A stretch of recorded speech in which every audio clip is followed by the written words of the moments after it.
السلام علیکم ورحمۃ اللہ وبرکاتہ۔ دوستو، آج کی اس ویڈیو میں ہم قرآن مجید کے 28ویں پارے کا اردو میں مکمل ترجمہ سنیں گے۔ شروع کرتی ہوں میں اللہ کے نام سے جو نہایت مہربان بڑے رحم والے ہے۔ بے شک اللہ تعالیٰ نے اس عورت کی بات سن لی جو آپ سے اپنے شوہر کے معاملے میں جھگڑتی تھی اور اپنے رنج و غم کی اللہ تعالیٰ سے شکایت کرتی تھی، اور اللہ تعالیٰ تم دونوں کی گفتگو سن رہا تھا، اور اللہ تعالیٰ تو سب کچھ سننے والا، سب کچھ دیکھنے والا ہے۔ تم میں جو لوگ اپنی بیویوں کو ماں کہہ دیتے ہیں وہ ان کی مائیں نہیں بن جاتی، ان کی مائیں تو بس وہی ہے جنہوں نے ان کو جنا ہے، اور وہ لوگ بلا شبہ ایک نامعقول اور چونکہ جھوٹ بات کہتے ہیں اس لیے گناہ ضرور ہوگا، اور یقیناً اللہ تعالیٰ معاف کرنے والے بخش دینے والے ہیں۔ اور جو لوگ اپنی بیویوں کو ماں کہتے ہیں پھر اپنی کہی ہوئی بات کی تلافی کرنی چاہتے ہیں تو ان کے ذمے ایک غلام یا لونڈی کو آزاد کرنا ہے، قبل اس کے کہ دونوں میاں بیوی باہم اختلاط کرے۔ اس سے تم کو نصیحت کی جاتی ہے، اور اللہ تعالیٰ کو تمہارے سب اعمال کی پوری خبر ہے۔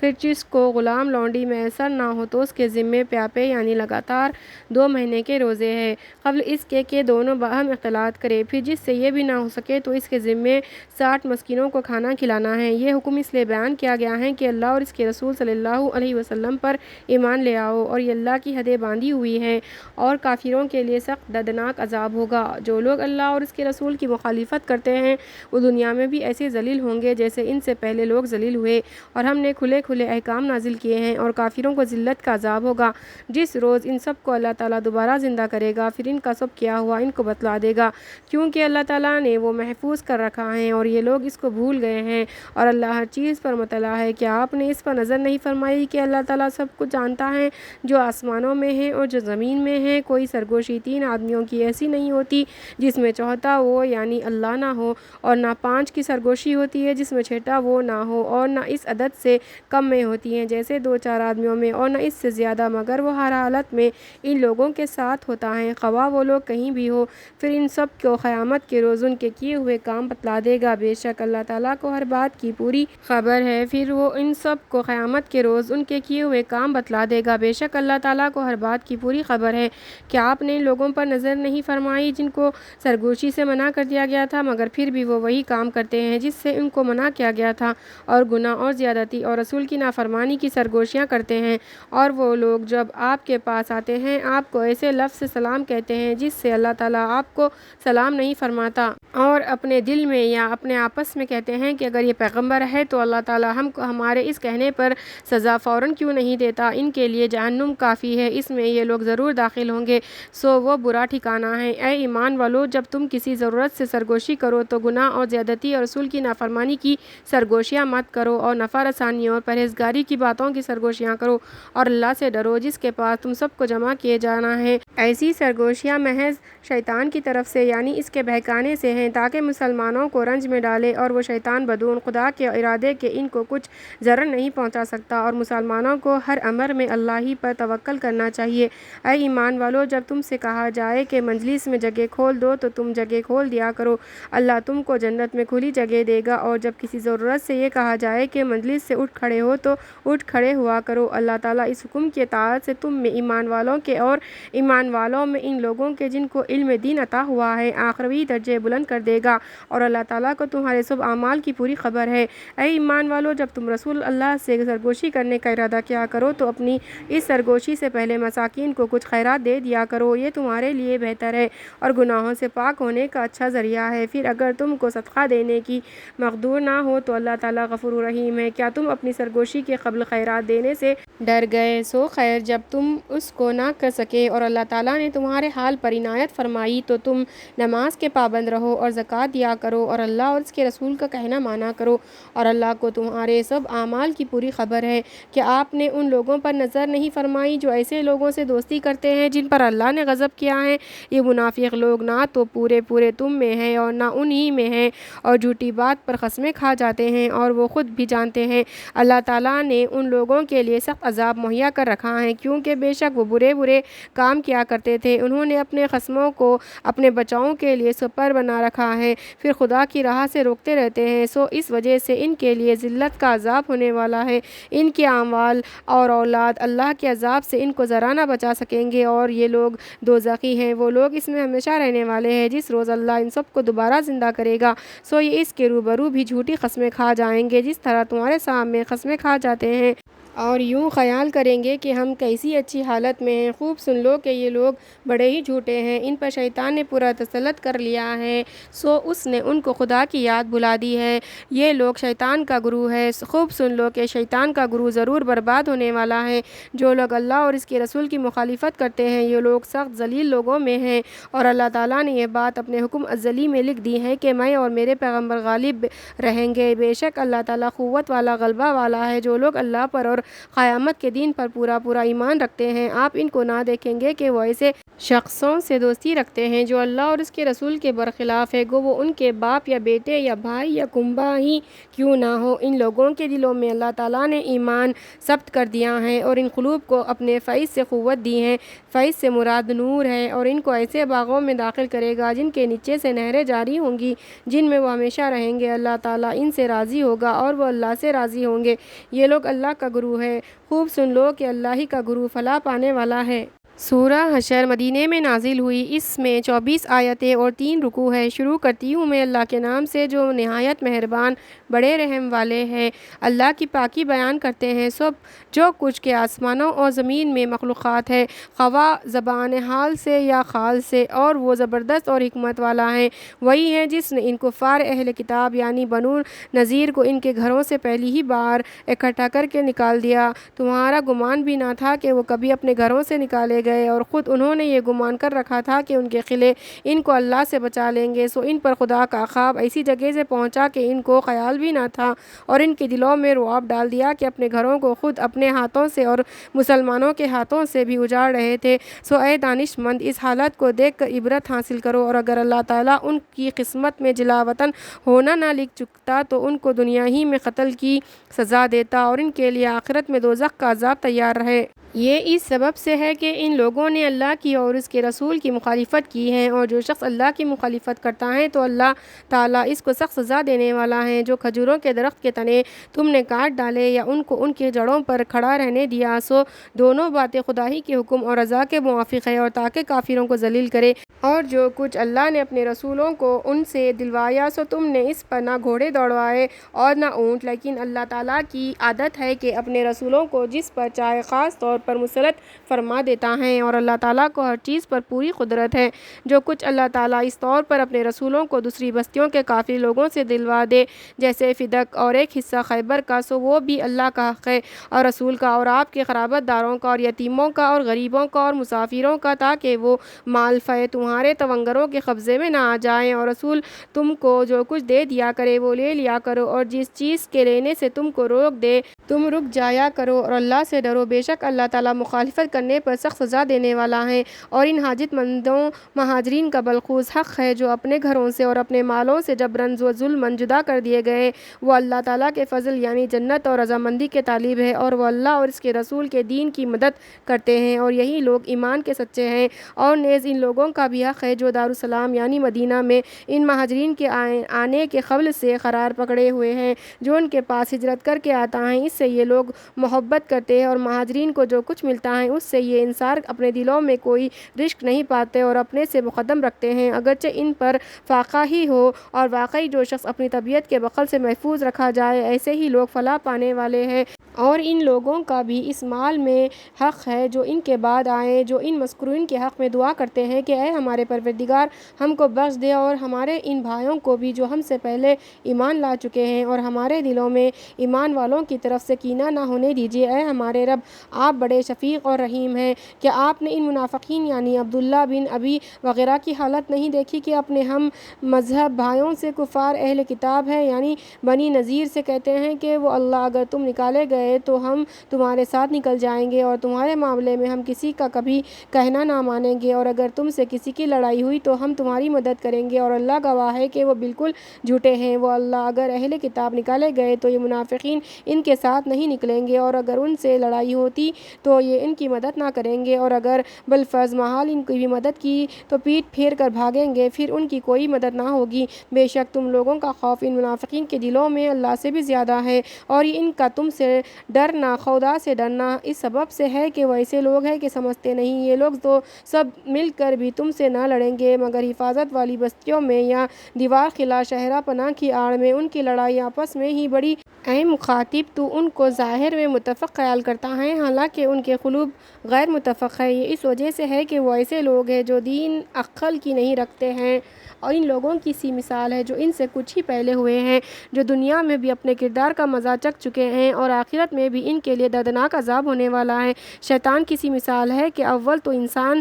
سے کہتا ہے کہ تو کافر ہو جا، پھر جب وہ کافر ہو جاتا ہے تو اس وقت صاف کہہ دیتا ہے کہ میرا تجھ سے کوئی واسطہ نہیں، میں تو اللہ رب العالمین سے ڈرتا ہوں۔ سو آخری انجام دونوں کا یہ ہوا کہ دونوں دوزخ میں گئے جہاں ہمیشہ رہیں گے، ایک گمراہ کرنے کی وجہ سے، دوسرا گمراہ ہونے کی وجہ سے، اور ظالموں کی یہی سزا ہے۔ اے ایمان والو، اللہ سے ڈرتے رہو اور ہر شخص دیکھ بھال لے کہ کل قیامت کے واسطے اس نے کیا ذخیرہ بھیجا ہے، اور اللہ سے ڈرتے رہو، بے شک اللہ تعالیٰ کو تمہارے اعمال کی سب خبر ہے، اور تم ان لوگوں کی طرح مت ہو جانا جنہوں نے اللہ کے احکام سے بے پرواہی کی، سو اللہ تعالیٰ نے خود ان کی جان سے ان کو بے پرواہ بنا دیا۔ یہی لوگ نافرمان ہیں۔ اہل نار اور اہل جنت باہم برابر نہیں ہو سکتے، جو اہل جنت ہے وہ کامیاب لوگ ہیں اور اہل نار ناکام ہیں۔ اگر ہم اس قرآن کو کسی پہاڑ پر نازل کرتے تو اے مخاطب تو اس کو دیکھتا کہ خدا کے خوف سے دب جاتا اور پھٹ جاتا، اور ان مضامین عجیبہ کو ہم لوگوں کے نفع کے لیے بیان کرتے ہیں تاکہ وہ سوچے کہ وہ ایسا معبود ہے کہ اس کے سوا کوئی اور معبود بننے کے لائق نہیں ہے۔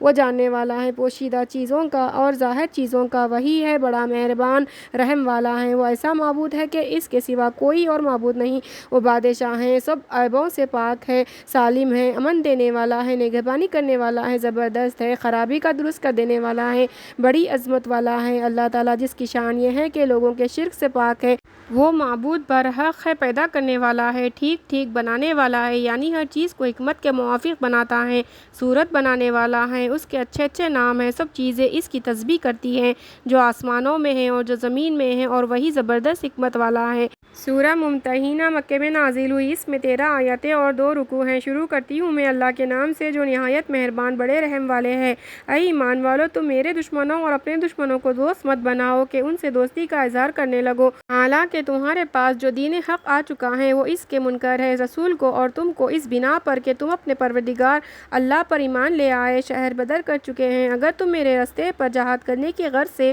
اور میری رضامندی ڈھونڈنے کی غرض سے اپنے گھروں سے نکلے ہو تو تم ان سے چپکے چپکے دوستی کی باتیں کرتے ہو، حالانکہ مجھ کو سب چیزوں کا خوب علم ہے۔ تم جو کچھ چھپا کر کرتے ہو اور جو کچھ ظاہر کر کے کرتے ہو، اور آگے اس پر وعید ہے کہ جو شخص تم میں ایسا کرے گا وہ راہ راست سے بھٹکے گا۔ اگر ان کو تم پر دسترس ہو جائے تو فوراً اظہار عداوت کرنے لگے، اور وہ اظہار عداوت یہ کہ تم پر برائی کے ساتھ دست درازی اور زبان درازی کرنے لگے۔ یہ دنیوی ضرر ہے، اور دینی ضرر یہ کہ وہ اس بات کے مطمئن ہے کہ تم کافر ہی ہو جاؤ۔ تمہارے رشتہ دار اور اولاد قیامت کے دن تمہارے کام نہ آئیں گے، خدا تمہارے درمیان فیصلہ کرے گا، اور اللہ تمہارے سب اعمال کو خوب دیکھتا ہے۔ تمہارے لیے ابراہیم علیہ السلام میں اور ان لوگوں میں جو کہ ایمان و اطاعت میں ان کے شریک حال تھے ایک عمدہ نمونہ ہے، جبکہ ان سب نے اپنی قوم سے کہہ دیا کہ ہم تم سے اور جن کو تم اللہ کے سوا معبود سمجھتے ہو ان سے بیزار ہیں، ہم تمہارے منکر ہیں، اور ہم میں اور تم میں ہمیشہ کے لیے عداوت اور بغض زیادہ ظاہر ہو گیا جب تک تم اللہ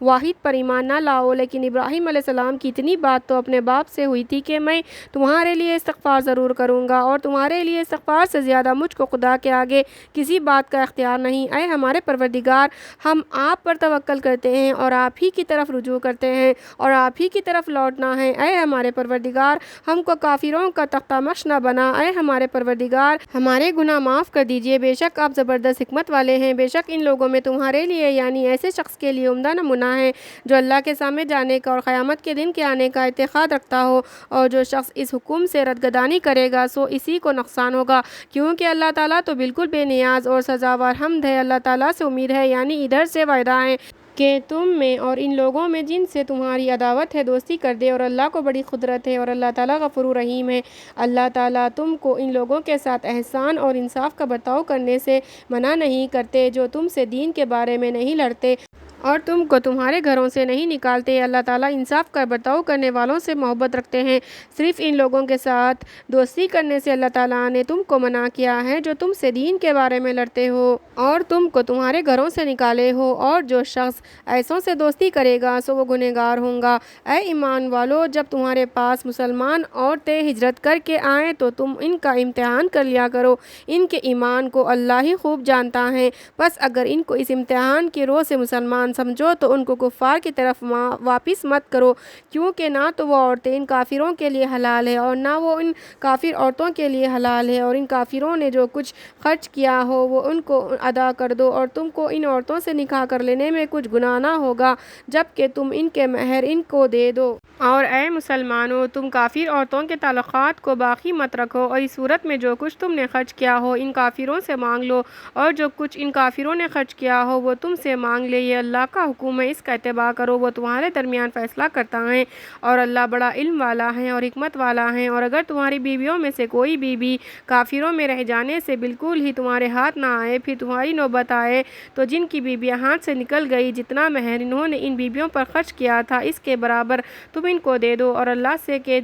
جس پر تم ایمان رکھتے ہو ڈرتے رہو۔ اے پیغمبر صلی اللہ علیہ وسلم، جب مسلمان عورتیں آپ کے پاس اس غرض سے آئے کہ آپ سے ان باتوں پر بیعت کریں کہ اللہ کے ساتھ کسی شے کو شریک نہ کریں گی، اور نہ چوری کریں گی، اور نہ بدکاری کریں گی، اور نہ اپنے بچوں کو قتل کریں گی، اور نہ محتان کی اولاد لائیں گی جس کو اپنے ہاتھوں اور پاؤں کے درمیان نطفے سے شوہر سے جنی ہوئی دعویٰ کر کے بنا لے، اور مشروع باتوں میں وہ آپ کے خلاف نہ کریں گی، تو آپ ان کو بیعت کر لیا کیجیے اور ان کے لیے اللہ سے مغفرت طلب کر لیا کیجیے، بے شک اللہ غفور رحیم ہے۔ اے ایمان والو، ان لوگوں سے بھی دوستی مت کرو جن پر اللہ تعالیٰ نے غضب فرمایا ہے کہ وہ آخرت کے خیر و ثواب سے ایسے نا امید ہو گئے ہیں جیسے کفار جو خبروں میں مدفون ہیں، نا امید ہے۔ سورہ صف مدینے میں نازل ہوئی، اس میں 14 آیتیں اور 2 رکوع ہیں۔ شروع کرتی ہوں میں اللہ کے نام سے جو نہایت مہربان بڑے رحم والے ہیں۔ سب چیزیں اللہ ہی کی پاکی بیان کرتی ہے، خالن یا حالن، جو کچھ آسمانوں میں ہے اور جو کچھ زمین میں ہے، اور وہی زبردست حکمت والا ہے۔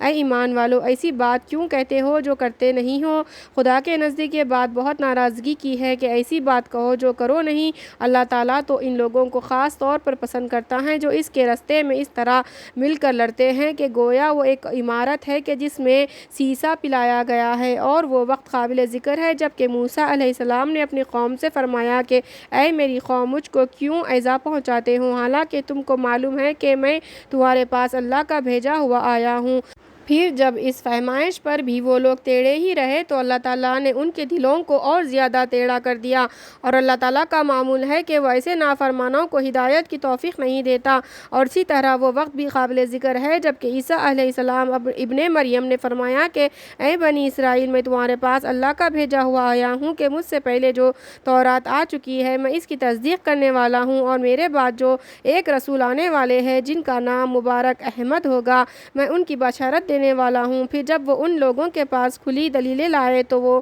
لوگ ان دلائل یعنی معجزات کی نسبت کہنے لگے یہ زرعی جادو ہے، اور واقعی اس شخص سے زیادہ کون ظالم ہوگا جو اللہ پر جھوٹ باندھے حالانکہ وہ اسلام کی طرف بلایا جاتا ہو، اور اللہ ایسے ظالم لوگوں کو ہدایت کی توفیق نہیں دیا کرتا۔ یہ لوگ چاہتے ہیں کہ اللہ کے نور یعنی دین اسلام کو اپنے منہ سے پھونک مار کر بجھا دے، حالانکہ اللہ اپنے نور کو کمال تک پہنچا کر رہے گا کہ کافی لوگ کیسے ہی ناخوش ہو جائیں گے۔ چنانچہ وہ اللہ ایسا ہے جس نے تمام نور کے لیے اپنے رسول کو ہدایت کا سامان یعنی قرآن اور سچا دین یعنی اسلام دے کر بھیجا ہے تاکہ اس دین کو تمام بقیہ دینوں پر غالب کر دے۔ یہی تمام ہے، گو مشرک کیسے ہی ناخوش ہو۔ اے ایمان والو، کیا میں تم کو ایسی سوداگری بتلاؤں جو تم کو ایک دردناک عذاب سے بچا لے؟ وہ یہ ہے کہ تم لوگ اللہ پر اور اس کے رسول پر ایمان لاؤ اور اللہ کی راہ میں اپنے مال اور جان سے جہاد کرو، یہ تمہارے لیے بہت ہی بہتر ہے اگر تم کچھ سمجھ رکھتے ہو۔ جب ایسا کرو کرو گے تو اللہ تعالیٰ تمہارے گناہوں کو معاف فرما دے گا اور تم کو جنت کے ایسے باغوں میں داخل کرے گا جن کے نیچے نہریں جاری ہوں گی، اور عمدہ مکانوں میں داخل کرے گا جو ہمیشہ رہنے کے باغوں میں بنے ہوں گے۔ یہ بڑی کامیابی ہے۔ اور اس امرا خوریا کے علاوہ ایک اور ثمر دنیا یہ بھی ہے کہ تم اس کو بھی خاص طور پر پسند کرتے ہو، یعنی اللہ کی طرف سے مدد اور جلدی فتح یابی۔ اور اے پیغمبر صلی اللہ علیہ وسلم، آپ مومنین کو بشارت دے دیجئے، اے ایمان والو، تم اللہ کے دین کے مددگار ہو جاؤ، جیسا کہ عیسیٰ علیہ السلام ابن مریم نے ان حواریین سے فرمایا کہ اللہ کے واسطے میرا کون مددگار ہوتا ہے؟ وہ حواری بولے، ہم اللہ کے دین کے مددگار ہیں۔ سو اس کوشش کے بعد بنی اسرائیل میں سے کچھ لوگ ایمان لائے اور کچھ لوگ منکر رہے۔ سو ہم نے ایمان والوں کی ان کے دشمنوں کے مقابلے میں تائید کی، سو وہ غالب ہو گئے۔ سورہ جمعہ مدینے میں نازل ہوئی، اس میں 11 آیتیں اور 2 رکوع ہے۔ شروع کرتی ہوں میں اللہ کے نام سے جو نہایت مہربان بڑے رحم والے ہے۔ سب چیزیں جو کچھ آسمانوں میں ہیں اور جو کچھ زمین میں ہیں خالن یا حالن اللہ کی پاکی بیان کرتے ہیں، جو کہ بادشاہ ہے، عیبوں سے پاک ہے، زبردست ہے، حکمت والا ہے۔ وہی ہے جس نے عرب کے ناخواندہ لوگوں میں انہی کی قوم میں سے یعنی عرب میں سے ایک پیغمبر بھیجا جو ان کو اللہ کی آیاتیں پڑھ پڑھ کر سناتے ہیں اور ان کو عقائد سے پاک کرتے ہیں اور ان کو کتاب اور دانشمندی کی باتیں سکھلاتے ہیں، اور یہ لوگ آپ کی بعثت کے پہلے سے کھلی گمراہی میں تھے۔ اور علاوہ ان موجودین کے دوسروں کے لیے بھی ان میں سے جو ان میں شامل نہیں ہوئے، اور وہ زبردست حکمت والا ہے۔ یہ رسول کے ذریعے سے گمراہی سے نکل کر ہدایت کی طرف آنا خدا کا فضل ہے، وہ فضل جس کو چاہتا ہے دیتا ہے، اور اللہ بڑے فضل والا ہے۔ جن لوگوں کو تورات پر عمل کرنے کا حکم دیا گیا پھر انہوں نے اس پر عمل نہیں کیا، ان کی حالت اس گدھے کی سی حالت ہے جو بہت سی کتابیں لادے ہوئے ہے۔ غرض ان لوگوں کی بری حالت ہے جنہوں نے خدا تعالیٰ کی آیاتوں کو جھٹلایا، جیسے یہود ہے، اور اللہ تعالیٰ ایسے ظالموں کو توفیق ہدایت کی نہیں کرتے۔ اور اگر یہ لوگ یہ کہیں کہ ہم باوجود اس حالت کے بھی اللہ کے مقبول ہیں تو آپ ان سے کہہ دیجئے کہ اے یہود، اگر تمہارا یہ دعویٰ ہے کہ تم بلا شرکت غیر اللہ کے مقبول و محبوب ہو تو تم اس کی تصدیق کے لیے موت کی تمنا کر کے دکھلا دو۔ اگر تم اس دعوے میں سچے ہو، اور وہ کبھی اس کی تمنا نہ کریں گے بے وجہ خوف سزا ان اعمال کفریہ کے جو اپنے ہاتھوں سمیٹتے ہیں، اور اللہ تعالیٰ کو خوب اطلاع ہے ان ظالموں کے حال کی، آپ ان سے یہ بھی کہہ دیجئے کہ جس موت سے تم بھاگتے ہو وہ موت ایک روز تم کو آ پکڑے گی، پھر تم پوشیدہ اور ظاہر جاننے والے خدا کے پاس لے جائے جاؤ گے، پھر وہ تم کو تمہارے سب کیے ہوئے کام بتلا دے گا اور سزا دے گا۔ اے ایمان والو، جب جمعے کے روز نماز جمعے کے لیے اذاں کہی جایا کرے تو تم اللہ کی یاد یعنی نماز و خطبے کی طرف فوراً چل پڑا کرو، اور خرید و فروخت اور اسی طرح دوسرے مشاغل جو چلنے سے مانع ہوں چھوڑ دیا کرو، یہ تمہارے لیے زیادہ بہتر ہے اگر تم کو کچھ سمجھ ہو، کیونکہ اس کا نفع باقی ہے اور بیع وغیرہ کا فانی۔ پھر جب نماز جمعہ پوری ہو چکے تو اس وقت تم کو اجازت ہے کہ تم زمین میں چلو پھرو اور خدا کی روزی تلاش کرو، اور اس میں بھی اللہ کو بکثرت یاد کرتے رہا کرو تاکہ تم کو فلاح ہو جائے۔ اور بعض لوگوں کا حال یہ ہے کہ وہ لوگ جب کسی تجارت یا مشغولی کی چیزوں کو دیکھتے ہیں تو وہ اس کی طرف دوڑنے کے لیے بکھر جاتے ہیں اور آپ کو کھڑا ہوا چھوڑ جاتے ہیں۔ آپ فرما دیجئے کہ جو چیز خدا کے پاس ہے وہ ایسے مشغلے اور تجارت سے بدر جہاں بہتر ہے، اور اللہ تعالیٰ سب سے اچھا روزی پہنچانے والا ہے۔ سورہ منافقون مدینے میں نازل ہوئی، اس میں 11 آیتیں اور 2 رکوع ہیں۔ شروع کرتی ہوں میں اللہ کے نام سے جو بڑے مہربان اور نہایت ہی رحم والے ہیں۔ جب آپ کے پاس یہ منافقین آتے ہیں تو کہتے ہیں کہ ہم دل سے گواہی دیتے ہیں کہ آپ بے شک اللہ کے رسول ہیں، اور یہ تو اللہ کو معلوم ہے کہ آپ اللہ کے رسول ہیں۔ اس میں تو ان کے قول کی تکذیب نہیں کی جاتی، اور باوجود اس کے اللہ تعالیٰ گواہی دیتا ہے کہ یہ منافقین اس کہنے میں جھوٹے ہیں۔ ان لوگوں نے اپنی خصموں کو اپنی جان و مال بچانے کے لیے آڑ بنا رکھا ہے، پھر یہ لوگ دوسروں کو بھی اللہ کی راہ سے روکتے ہیں، بے شک ان کے یہ اعمال بہت ہی برے ہیں، اور ہمارا یہ کہنا کہ ان کے یہ اعمال بہت برے ہیں اس سبب سے ہے کہ یہ لوگ اول ظاہر میں ایمان لائے پھر کلمات کفریہ کہہ کر کافر ہو گئے، سو ان کے دلوں پر مہر کر دی گئی تو یہ حق بات کو نہیں سمجھتے، اور جب آپ ان کو دیکھیں تو شان و شوکت ظاہری کی وجہ سے ان کے قد و قامت آپ کو خوشنما معلوم ہو جاتے ہیں، اور اگر یہ باتیں کرنے لگے تو آپ کو ان کی باتیں سن لے گویا یہ لکڑیاں ہیں جو دیوار کے سہارے لگائی ہوئی کھڑی ہیں، ہر غل پکار کو خواہ وہ کسی وجہ سے ہو اپنے اوپر پڑنے والی خیال کرنے لگتے ہیں، یہی لوگ ہیں تمہارے پورے دشمن ہیں، آپ ان سے ہوشیار رہیے، خدا ان کو غارت کرے، دین حق سے کہاں پھرے چلے جاتے ہیں۔ اور جب ان سے کہا جاتا ہے کہ رسول اللہ صلی اللہ علیہ وسلم کے پاس آؤ تمہارے لیے رسول اللہ صلی اللہ علیہ وسلم استغفار کر دے تو وہ اپنا سر پھیر لیتے ہیں، اور آپ ان کو دیکھیں گے کہ وہ اس ناصے اور استغفار سے تکبر کرتے ہوئے بے رخی کرتے ہیں۔ جب ان کے کفر کی یہ حالت ہے تو ان کے حق میں دونوں باتیں برابر ہے، خواہ ان کے لیے آپ استغفار کریں یا ان کے لیے استغفار نہ کریں، اللہ تعالیٰ ان کو ہرگز نہ بخشے گا۔ بے شک اللہ تعالیٰ ایسے نافرمان لوگوں کی توفیق ہدایت کی نہیں دیتا۔ یہ وہ ہے جو کہتے ہیں کہ جو لوگ رسول اللہ صلی اللہ علیہ وسلم کے پاس جمع ہیں ان پر کچھ خرچ مت کرو یہاں تک کہ یہ آپ ہی منتشر ہو جائیں گے، اور ان کا یہ کہنا جہل محض ہے، کیونکہ اللہ ہی کے ہے سب خزانے آسمانوں کے اور زمین کے، وہ لیکن منافقین سمجھتے نہیں ہیں۔ اور یہ لوگ کہتے ہیں کہ اگر ہم اب مدینے میں لوٹ کر جائیں گے تو عزت والا وہاں سے ذلت والے کو باہر نکال دے گا، اور یہ کہنا جہل محض ہے، بلکہ اللہ ہی کی عزت ہے اور اس کے رسول کی بالواسطہ تعلق مع اللہ کے اور مسلمانوں کی بالواسطہ تعلق مع اللہ و رسول کے، وہ لیکن منافقین جانتے نہیں۔ اے ایمان والو، تم کو تمہارے مال اور اولاد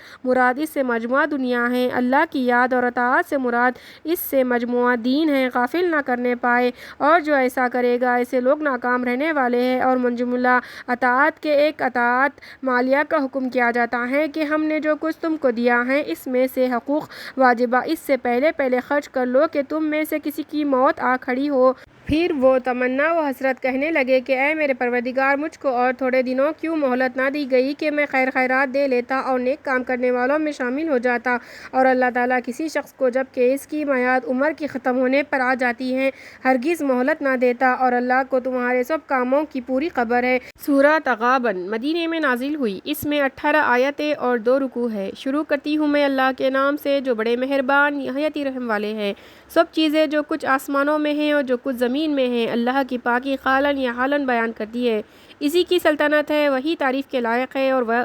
ہر شے پر قادر ہے۔ وہی ہے جس نے تم کو پیدا کیا، سو باوجود اس کے بھی تم میں بعضے کافر ہیں اور بعضے مومن ہیں، اور اللہ تعالیٰ تمہارے اعمال ایمانیہ اور کفریہ کو دیکھ رہا ہے۔ اسی نے آسمانوں اور زمین کو ٹھیک طور پر پیدا کیا اور تمہارا نقشہ بنایا، سو عمدہ نقشہ بنایا، اور اسی کے پاس سب کو لوٹنا ہے۔ وہ سب چیزوں کو جانتا ہے جو آسمانوں اور زمین میں ہیں، اور سب چیزوں کو جانتا ہے جو تم پوشیدہ کرتے ہو اور جو علانیہ کرتے ہو، اور اللہ تعالیٰ دلوں تک کی باتوں کا جاننے والا ہے۔ کیا تم کو ان لوگوں کی خبر نہیں پہنچی جنہوں نے تم سے پہلے کفر کیا، پھر انہوں نے اپنے ان اعمال کا وبال دنیا میں بھی چکھا اور اس کے علاوہ آخرت میں بھی ان کے لیے عذاب دردناک ہونے والا ہے۔ یہ سبب سے ہے کہ ان لوگوں کے پاس ان کے پیغمبر دلائل واضح لے کر آئے تو ان لوگوں نے ان رسولوں کی نسبت کہا کہ کیا آدمی ہم کو ہدایت کریں گے، غرض انہوں نے کفر کیا اور اعراض کیا، اور خدا نے بھی ان کی کچھ پرواہ نہ کی، اور اللہ سب سے بے نیاز ہے۔ یہ کافر مضمون عذاب آخرت کو سن کر یہ دعویٰ کرتے ہیں کہ وہ ہرگز دوبارہ زندہ نہ کیے جائیں گے۔ آپ کہہ دیجئے کیوں نہیں، وہ اللہ ضرور دوبارہ زندہ کیے جائیں گے، پھر جو کچھ تم نے کیا ہے تم کو سب جتلا دیا جائے گا اور اس پر سزا دی جائے گی، اور یہ باعث و جزا اللہ تعالیٰ کو بالکل آسان ہے۔ سو تم کو چاہیے کہ اللہ پر اور اس کے رسول پر اور اس نور پر یعنی قرآن پر کہ ہم نے نازل کیا ہے ایمان لاؤ، اور اللہ تمہارے سب اعمال کی پوری خبر رکھتا ہے۔ اور اس دین کو یاد کرو کہ جس دن تم سب کو ایک جمع ہونے کے دن جمع کرے گا یہی دن ہے سو دو ضیاء کا، اور بیان اس کا یہ ہے کہ جو شخص اللہ پر ایمان رکھتا ہوگا اور نیک کام کرتا ہوگا اللہ تعالیٰ اس کے گناہ دور کر دے گا اور اس کو جنت کے ایسے باغوں میں داخل کرے گا جن کے نیچے نہریں جاری ہوں گی، جس میں ہمیشہ ہمیشہ کے لیے رہیں گے، اور یہ بڑی کامیابی ہے۔ اور جن لوگوں نے کفر کیا ہوگا اور ہماری آیاتوں کو جھٹلایا ہوگا اور یہ لوگ دوزخی ہیں، اس میں ہمیشہ ہمیشہ رہیں گے اور وہ برا ٹھکانہ ہے۔ کوئی مصیبت بدون حکم خدا کے نہیں آتی، اور جو شخص اللہ پر پورا ایمان رکھتا ہے اللہ تعالیٰ اس کے قلب کو صبر و رضا کی راہ دکھا دیتا ہے، اور اللہ ہر چیز کو خوب جانتا ہے۔ اور خلاصہ کلام یہ ہے کہ ہر امر میں جس میں مصائب بھی داخل ہے اللہ کا کہنا مانو اور رسول کا کہنا مانو، اور اگر تم اطاعت سے اعراض کرو گے تو یاد رکھو کہ ہمارے رسول کے ذمے تو صاف پہنچا دینا ہے، اللہ کے سوا کوئی معبود بننے کے قابل نہیں، اور مسلمانوں کو اللہ ہی پر مصائب وغیرہ میں توکل رکھنا چاہیے۔ اے ایمان والو، تمہارے بعض بیویاں اور اولاد تمہارے دین کے دشمن ہیں، سو تم ان سے ہوشیار رہو اور ان کے ایسے امر پر عمل مت کرو، اور اگر تم معاف کر دو اور درگزر کر جاؤ اور بخش دو تو اللہ تعالیٰ تمہارے گناہوں کا بخشنے والا اور تمہارے حال پر رحم کرنے والا ہے۔ تمہارے اموال اور اولاد بس تمہارے لیے ایک آزمائش کی چیز ہے، اور جو شخص ان میں پڑھ کر اللہ کو یاد رکھے گا تو اللہ کے پاس اس کے لیے بڑا اجر ہے۔ تو جہاں تک تم سے ہو سکے اللہ سے ڈرتے رہو اور اس کے احکام کو سنو اور مانو، اور بالخصوص مواقع حکم میں خرچ بھی کیا کرو، یہ تمہارے لیے بہتر ہوگا۔ اور جو شخص نفسانی حرص سے محفوظ رہا ایسے ہی لوگ آخرت میں فلاح پانے والے ہیں۔ اگر تم اللہ کو اچھی طرح یعنی خلوص کے ساتھ قرض دو گے تو وہ اس کو تمہارے لیے بڑھاتا چلا جائے گا اور تمہارے گناہ بخش دے گا، اور اللہ بڑا قدردان ہے کہ عمل صالحہ کو قبول فرماتا ہے اور بڑا بردبار ہے،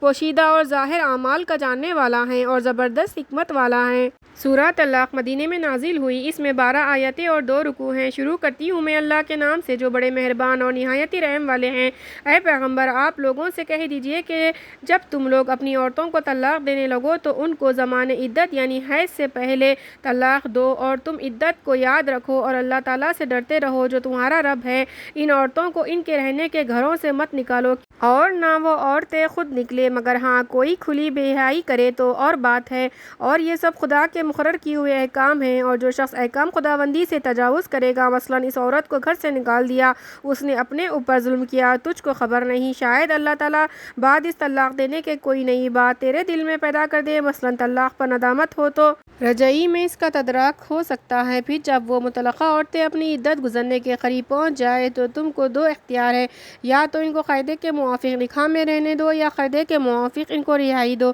اور آپس میں سے 2 معتبر شخصوں کو گواہ کر لو۔ اے گواہوں، اگر گواہی کی حاجت پڑے تو ٹھیک اللہ کے واسطے گواہی دو۔ اس مضمون سے اس شخص کو نصیحت کی جاتی ہے جو اللہ پر اور یوم قیامت پر یقین رکھتا ہو، اور جو شخص اللہ سے ڈرتا ہو، اللہ تعالیٰ اس کے لیے معذرتوں سے نجات کی شکل نکال دیتا ہے اور اس کو ایسی جگہ سے رزق پہنچاتا ہے جہاں اس کا گمان بھی نہیں ہوتا، اور جو شخص اللہ پر توکل کرے گا تو اللہ تعالیٰ اس کی اصلاح محمد کے لیے کافی ہے۔ اللہ تعالیٰ اپنا کام جس طرح چاہے پورا کر کے رہتا ہے۔ اللہ تعالیٰ نے ہر شے کا اندازہ اپنے علم میں مقرر کر رکھا ہے۔ اوپر عدت کا اجملاً ذکر تھا، اور تفصیل یہ کہ تمہاری مطلقہ بیویوں میں سے جو عورتیں بوجہ زیادت سن کے حیض آنے سے مایوس ہو چکی ہیں، اگر تم کو ان کی عدت کی تابعین میں شبہ ہو تو ان کی عدت 3 مہینے ہیں، اور اسی طرح جن عورتوں کو اتفاق بوجہ کم عمری کے حیض نہیں آیا اور حاملہ عورتوں کی عدت اس حمل کا پیدا ہو جانا ہے۔ اور جو شخص اللہ سے ڈرے گا، اللہ تعالیٰ اس کے ہر ایک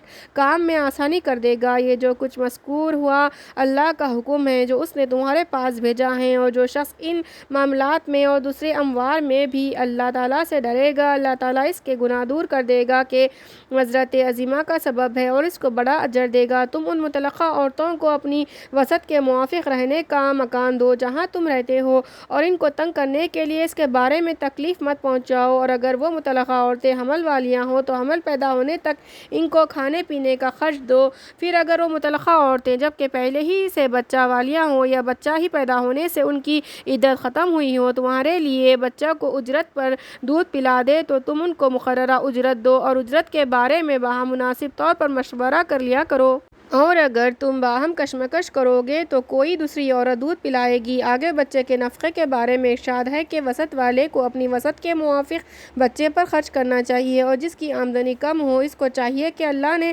جتنا اس کو دیا ہے اس میں سے خرچ کرے۔ خدا تعالیٰ کسی شخص کو اس سے زیادہ تکلیف نہیں دیتا جتنا اس کو دیا ہے۔ خدا تعالیٰ اس تنگی کے بعد جلدی فراغت بھی دے گا۔ بقدر ضرورت و حاجت روائی صحیح، اور بہت سی بستیاں تھیں جنہوں نے اپنے رب کے حکم ماننے سے اور اس کے رسولوں سے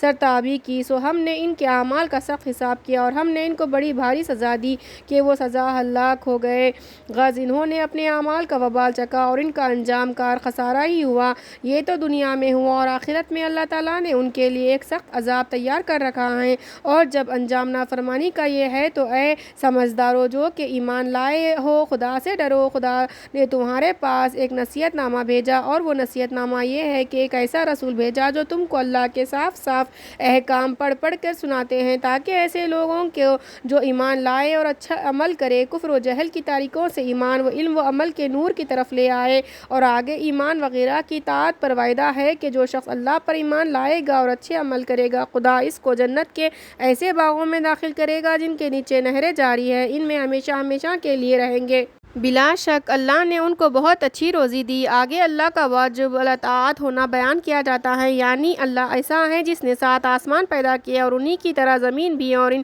سب میں اللہ کے احکام نازل ہوتے رہتے ہیں، اور یہ اس لیے بتلایا گیا ہے کہ تم کو معلوم ہو جائے کہ اللہ تعالیٰ ہر شے پر قادر ہے اور اللہ تعالیٰ ہر شے کو اپنے احاطے علمی میں لیے ہوئے ہے۔ سورہ تحریم مدینے میں نازل ہوئی۔ اس میں 12 آیتیں اور 2 رکوع ہیں۔ شروع کرتی ہوں میں اللہ کے نام سے جو بڑے مہربان نہایت ہی رحم والے ہیں۔ اے نبی، جس چیز کو اللہ نے آپ کے لیے حلال کیا ہے آپ قسم کھا کر اس کو اپنے اوپر کیوں حرام فرماتے ہیں؟ پھر وہ بھی اپنی بیویوں کی خوشنودی حاصل کرنے کے لیے، اور اللہ تعالیٰ بخشنے والا مہربان ہے۔ اللہ تعالیٰ نے تم لوگوں کے لیے تمہاری قسموں کا کھولنا یعنی قسم توڑنے کے بعد اس کے کفارے کا طریقہ مقرر فرما دیا ہے، اور اللہ تعالیٰ تمہارا کارساز ہے اور وہ بڑا جاننے والا بڑی حکمت والا ہے۔ اور جب کہ پیغمبر صلی اللہ علیہ وسلم نے اپنی کسی بیوی سے ایک بات چپکے سے فرمائی، پھر جب اس بیوی نے وہ بات دوسری بیوی کو بتلا دی اور پیغمبر کو اللہ تعالیٰ نے بذریعہ وحی اس کی خبر کر دی، تو پیغمبر نے اس ظاہر کر دینے والی بیوی کو تھوڑی سی بات تو جتلا دی اور تھوڑی سی بات کو ٹال گئے۔ سو جب پیغمبر نے اس بیوی کو بات جتلائی، وہ کہنے لگی کہ آپ صلی اللہ علیہ وسلم کو اس کی کس نے خبر دی؟ آپ نے فرمایا کہ مجھ کو بڑے جاننے والے، خبر رکھنے والے یعنی خدا نے خبر دی۔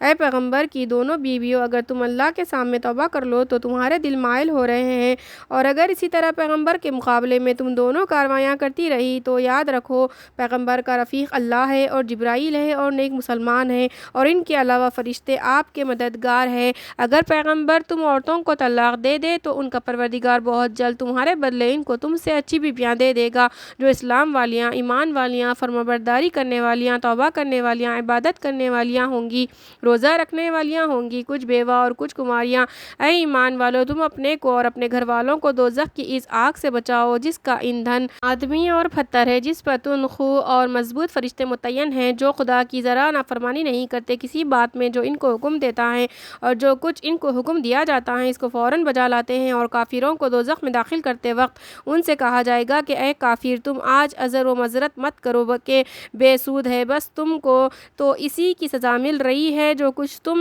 دنیا میں کیا کرتے تھے۔ اے ایمان والو، تم اللہ کے آگے سچی توبہ کرو۔ توبہ کا ثمرہ فرماتے ہیں کہ امید یعنی وعدہ ہے کہ تمہارا رب اس توبہ کی بدولت تمہارے گناہ معاف فرما دے گا اور تم کو جنت کے ایسے باغوں میں داخل کرے گا جن کے نیچے نہریں جاری ہوں گی۔ اور یہ اس روز ہوگا جس دن کہ اللہ تعالیٰ نے نبی صلی اللہ علیہ وسلم کو اور جو مسلمان دین کی روح سے ان کے ساتھ ہے ان کو رسوا نہ کرے گا، ان کا نور ان کے داہنے اور ان کے سامنے دوڑتا ہوگا اور یوں دعا کرتے ہوں گے کہ اے ہمارے رب، ہمارے لیے ہمارے اس نور کو آخر تک رکھیے، یعنی راہ میں گل نہ ہو جائے، اور ہماری مغفرت فرما دیجیے، آپ ہر شے پر قادر ہے۔ اے نبی صلی اللہ علیہ وسلم، کفار سے بالاسنان اور منافقین سے بالاسنان جہاد کیجیے اور ان پر سختی کیجیے، دنیا میں تو یہ اس کے مستحق ہے اور آخرت میں ان کا ٹھکانہ دوزخ ہے اور وہ بری جگہ ہے۔ اللہ تعالیٰ کافروں کے لیے نوح علیہ السلام کی بیوی اور لوط علیہ السلام کی بیوی کا حال بیان فرماتا ہے۔ وہ دونوں ہمارے خاص بندوں میں سے دو بندوں کے نکاح میں تھی، سو ان عورتوں نے ان دو بندوں کا حق ضائع کیا